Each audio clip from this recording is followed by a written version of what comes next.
জঙ্গলের ভেতরে রামদা নিয়ে একটা মানুষ কী করছে?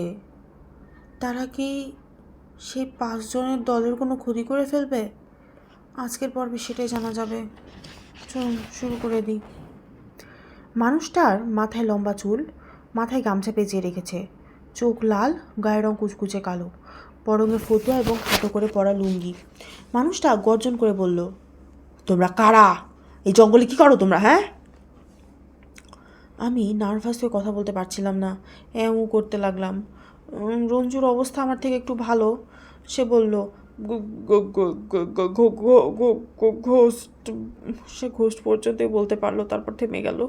সে নিশ্চয়ই বলতে চেয়েছিল ঘোস্ট প্ল্যান বের করতে এসেছে, কিন্তু শুধু ঘোস্ট পর্যন্ত বলে থেমে যাওয়ায় কাজটা ভালো হলো কিনা বুঝতে পারলাম না।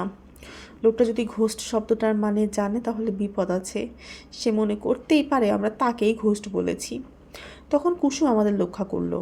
সে আমাদের দুজনকে দেখিয়ে বলল, এরা আসলে ঢাকা থেকে এসেছে, এখানে একটা গাছ খুঁজছে। লোকটা ভয়ঙ্কর গর্জন করে বলল, গাছ? কি গাছ? রঞ্জু গলায় এবার একটু জোর ফিরে পেল এবং তারপর বলল, গাছটার নাম ঘোস্ট প্ল্যান্ট। মানুষটা মাথা নেড়ে বলল, জীবনেও শুনিনি তো এরকম নাম। কীরকম দেখতে গাছ?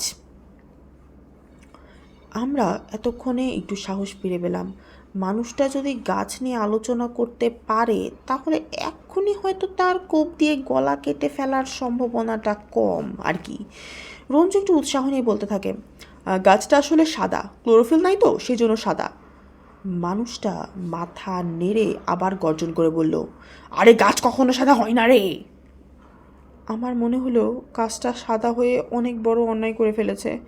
রঞ্জু হড়বড় করে বলল, এই গাছটা সাদা, এই দেখেন আমার কাছে ছবি আছে। আমি তাজ্জব হয়ে রঞ্জুর দিকে তাকালাম এবং সে সত্যি সত্যি খাট থেকে ব্যাকপ্যাক নামিয়ে সেখান থেকে তার একটা জ্ঞানের বই বের করে সেখানকার একটা পৃষ্ঠা খুলে ছবি পর্যন্ত বের করে দেখালো। এবং সত্যি সত্যি মোমের মতো সাদা গাছ, সেখান থেকে আবার সাদা ফুলও বের হয়েছে। মানুষটা বইটার ছবি খুব মনোযোগ দিয়ে দেখলো এবং মাথা নাড়ল। তারপর রঞ্জুকে ফিরিয়ে দিয়ে অবাক হয়ে বলল, তাজ্জব ব্যাপার, গাছও সাদা হয়? আমি তো জানতাম না। আমি তো জানতাম খালি ছত্রাক সাদা হয়। ছত্রাক মানে বুঝছো তো, ব্যাঙের ছাতা। গাছের পাতা সাদা থাকলে সেটা তো মাটি চাপা থাকলে হয়। দুনিয়াতে ভালো গাছের রং সাদা? তাজ্জব দুনিয়া বাবা। এতক্ষণে আমাদের ভয়টা কেটে গেছে। মানে বুঝতে পারলাম মানুষটা দেখতেই খালি ভয়ঙ্কর, কিন্তু এমনিতে ভালো মানুষ। আমার সাহস একটু বেড়েই গেল। আমি জিজ্ঞাসা করলাম, আপনি এই জঙ্গলে কী করতে বের হয়েছেন? মানুষটা উত্তর দেওয়ার আগেই কুসুম বলল, রঘু কাকা আয়ুর্বেদিক চিকিৎসা করেন তো, সেই জন্য জঙ্গল থেকে গাছগাছরা তুলে আনেন। আমি মুখ হা করে একবার রঘু কাকা নামের আয়ুর্বেদিক চিকিৎসক আর একবার কুসুমের দিকে তাকালাম। এই মানুষটাকে তারা চেনে, আর আমরা তাকে দেখে ভয়ে প্রায় কাপড় নষ্ট করে ফেলছিলাম। আমি ভালো করে রঘু কাকার দিকে তাকালাম এবং আবিষ্কার করলাম মানুষটা দেখতে মোটেও ভয়ঙ্কর না, হাসি খুশি সাদামাটা একজন মানুষ। রঘু কাকা হাসি হাসি মুখ করে বললেন, ঠিক আছে, আমি এখন থেকে চোখ কান খোলা রাখবো। যদি তোমার সেই সাদা গাছ পাই তোমাকে জানাবো। কে জানে, তোমার এই সাদা গাছ আয়ুর্বেদিক চিকিৎসায় কাজে লাগতেও পারে। আমরা মাথা নাড়লাম। রঘু কাকা ঠিক তখনই চলে যাচ্ছেন যখন আমি তাকে জিজ্ঞাসা করলাম, আচ্ছা রঘু কাকা, আপনি এই জঙ্গলটাতে তো অনেকবার এসেছেন তাই না? হ্যাঁ, সে তো আসতেই হয় একটু।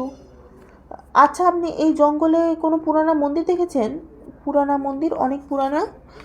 রঘু কাকা মাথা নাড়লেন, তারপর বললেন, না দেখিনি, তবে। আমি একটু চমকে উঠলাম, তবে তবে কি? ওই পেছন দিকে একটু আঙ্গুল তুলে দেখিয়ে বললেন, ওই যে ওই দিকের জায়গাতে একটা ঢিবির মতো আছে, ইট পাথর একটু ছড়ানো আছে। মনে হয় 100-200 বছর আগে মন্দির মসজিদ বাড়িঘর কিছু একটা ছিল। আমার বুকের রক্ত ছলাৎ করে উঠল। আমি বললাম, এখান থেকে কত দূর? আরে বেশি দূর না, কাছেই। তারপর মাথা ঘুরিয়ে আমাকে ভালো করে দেখলেন, তারপর বললেন, আচ্ছা কেন বলো তো? আমি যেহেতু একটু নার্ভাস, তাই বেশ গুছিয়ে প্রায় সত্যের মতো করে কাছাকাছি একটা মিথ্যা বললাম। না, এক জায়গায় শুনেছি এখানে নাকি অনেক পুরানো মন্দির আছে, সেখানে নাকি নরবলি হতো, সেটা দেখতে যাচ্ছিলাম। রঘু কাকা এবার আমার দিকে একটু কেমন করে তাকালেন, তারপর বললেন, বুঝছ, নরবলি এখনো হয়, খালি তার নামটা বদলে গেছে। এখন সেটাকে বলে যুদ্ধ। রঘু কাকা কথাটা শেষ করে হেঁটে চলে গেলেন।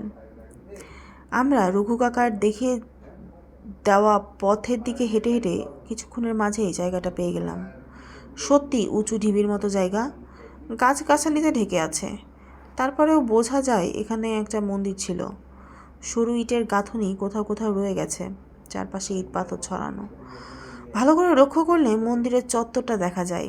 মন্দিরে ঢোকার সিঁড়িটা কোথায় সেটাও অনুমান করা যায়। জায়গাটাতে দাঁড়িয়ে আমার গাটা ছমছম করতে লাগলো। এই জায়গাটাতে চানখা ডাকাত 100-200 বছর আগে জমিদারের মেয়ে মেঘবতীকে এনে বলে দিয়েছিল। মেয়েটা যক্ষিণী হয়ে তার সোনার কলসি পাহারা দিচ্ছে। এখনও দেওয়ার কথা না? সে কি এখনও পাহারা দিচ্ছে? আমার কেন জানি না অদ্ভুত লাগতে থাকে। আমরা চুপ করে দাঁড়িয়েছিলাম।